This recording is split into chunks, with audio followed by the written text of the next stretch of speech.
সবাইকে স্বাগতম। আজকে আমরা তোমাদের মাঝে এসেছি প্রিয় শিক্ষার্থীরা। তো আমরা সাপ্তাহিক পরীক্ষা আমাদের যেটা হয়ে থাকে আর কি নিয়মিত সাপ্তাহিক পরীক্ষায় উপায়নাদের পক্ষ থেকে এবার আমরা সর্বজনকে সুন্দর প্রত্যেক সপ্তাহে আমরা করছি। তো প্রিয় শিক্ষার্থীরা যারা অন্যান্য জায়গায় যারা পড়ো আমরা এক্সাম ক্লাসটা প্রাইভেটের পাশাপাশি পরীক্ষার আগামী সপ্তাহে 3টা করে পরীক্ষা আমরা উত্তর দিয়েছি এবং আপাতত আমরা সপ্তাহে 2টা পরীক্ষা দিচ্ছি। প্রিয় শিক্ষার্থীরা গত সপ্তাহের যে পুরস্কার সেই পুরস্কার দেওয়ার জন্য তোমাদের মাঝে আসা।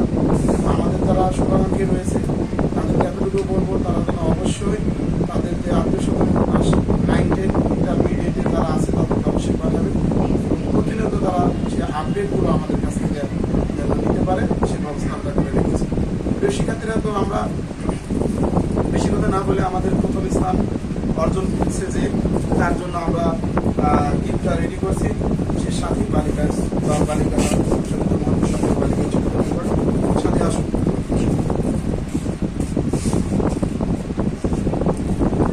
দ্বিতীয় স্থান অর্জন করেছে আমাদের রিফাত আমাদের রিফাত মহাপুর সরকারি উচ্চ বিদ্যালয়। তো আমাদের তৃতীয় স্থান যে ছেলেটা করেছে সে ছেলেটা অনুপস্থিত রয়েছে মহাপুর সরকারি উচ্চ বিদ্যালয়ে ইমন। তো সে যেহেতু আজকে অনুপস্থিত রয়েছে আমরা তাকে হয়তো পুরস্কার করে সামনের দিন দিয়ে দেবো। তো সবাইকে স্বাগতম জানিয়ে আজকের মতো শেষ করে দিলাম। আল্লাহ হাফেজ।